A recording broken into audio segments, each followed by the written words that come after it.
আসসালামু আলাইকুম, সবাই কেমন আছেন? আমি আলহামদুলিল্লাহ আপনাদের দোয়া ভালোবাসা অনেক ভালো আছি। তো আমার ঘরে যে গাভীটা ছিল আপনারা অবশ্যই ভিডিওতে দেখেছেন। এই গাভীটা বিক্রি করার প্রধান কারণ হলো যে ও কিন্তু প্রচুর পরিমাণে লাত্তিতে দুধ বহন করতে দিত না। তারপরেও মন থেকেই কিছু ইচ্ছা ছিল যে ফ্রিজিয়ান জাতের একটা গাভী পালবো।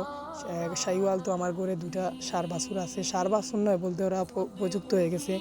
এবার কুরবানিতে ইচ্ছা করলে ওদেরকে সেল করা যাবে, কিন্তু না, এবার ওদেরকে সেল করবো না, ওদেরকে সেল করবো আগামী বছর ইনশাল্লাহ। তো স্ক্রিনে আপনারা যেই গাভিটা দেখতে পাচ্ছেন এটা কিন্তু কালকে রাতকে এসেছে।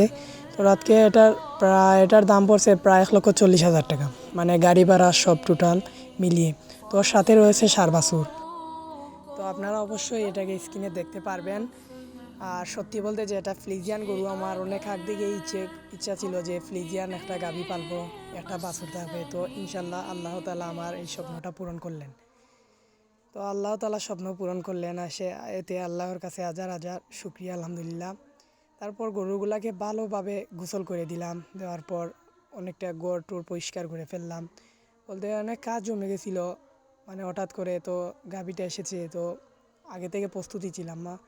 তারপর গাভীটারে প্রথমে গোসল করিয়ে দিলাম, দানাদার খানি দিলাম, পর্যাপ্ত পরিমাণ খড় দিলাম, বিভিন্ন ধরনের ট্রিটমেন্ট নিলাম। তারপর ডাক্তারেরও পরামর্শ নিলাম, কেননা ও প্রচুর দূর থেকে জার্নি করে এসেছে। হয়তো বাছুরেরও একটু একটু জ্বর উঠে গেছিলো।